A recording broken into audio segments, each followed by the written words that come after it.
Hey there, my fellow wooden wotters and buildiologists. A little update on the garden shed project. It now has a skin around it, in addition to the roof upon the top thereof, also a door and a window, plus also a couple of roly-poly doors. Yep, I had to stop for a bit in order to build one or two other little things. Take us a quick look-see, then get back to the task at hoof. I built me a little shelter and some corrals, and a raceway for my family, my furry family that is. So on the back paddock back there we got us sheep and camels. Over there I got moo-moos and sheep. And over here, of course, we done got us some donkeys. Hee-haw.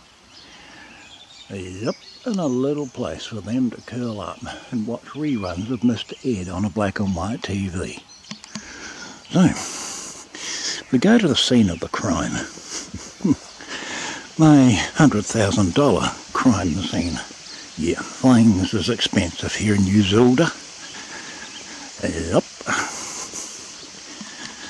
But lately I've been working on the interior, having completed the exterior cladding and the fitment of a couple of features such as a personal access door and a window. Interestingly, the roller doors you see here were nowhere near as difficult to fit as I thought they might be. Let's hope the wind isn't shooting a hole in this. We'll see. We'll hear. So, looking more closely at the holes in the front of the building, they have indeed been plugged with roly-poly doors. Taking a look-see inside. Simple brackets, the end of the spring-loaded spindle attached to each one, and guide rails to allow the door to run between them. It's the first time I've ever fitted roly-poly doors, and I actually thought they were going to be difficult to fit.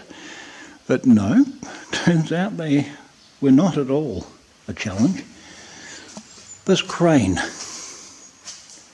and of course its partner over there, if you can see that clearly, made it supremely easy to lift these doors into place and swing them onto the brackets.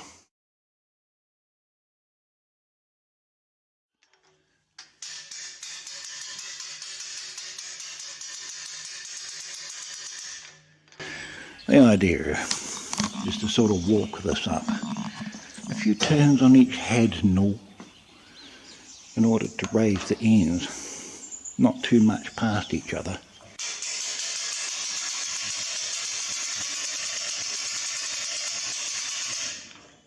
So in a way it's like walking, left, right, left, right, left, right, until you get where you're going.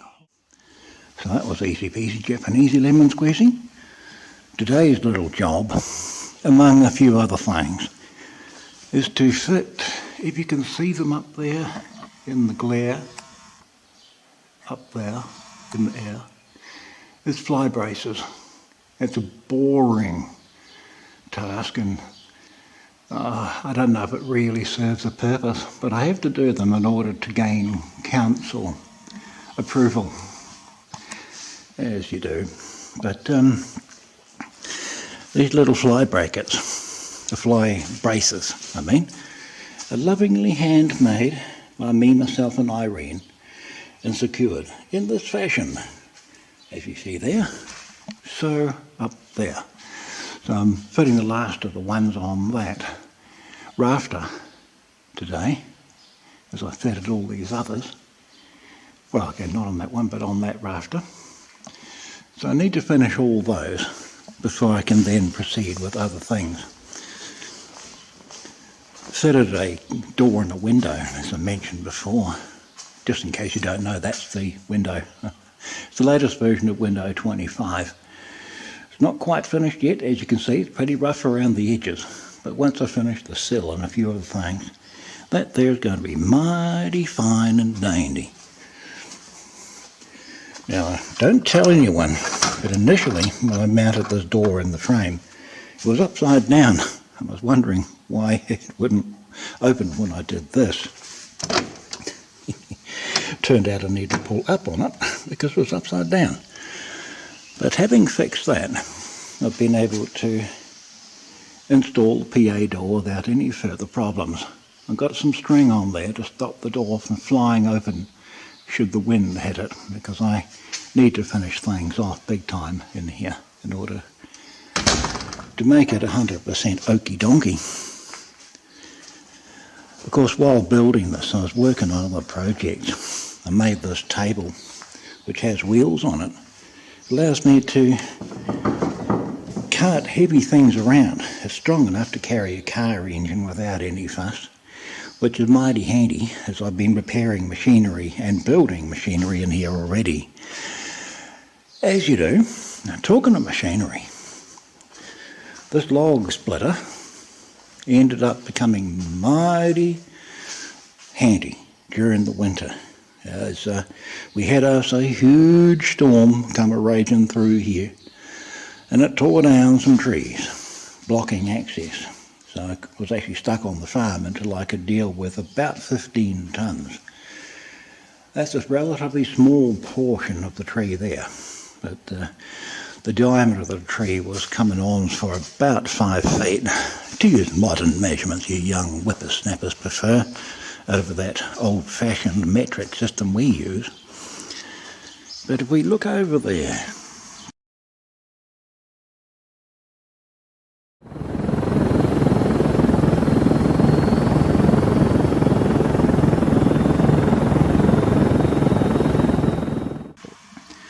you might see a gap in the tree line. Those trees are about 100 feet tall. And the ones that fell down, well, they're not 100 feet tall, they're 100 feet long. And now they're in sections of about 18 inches long, having been split and processed for firewood.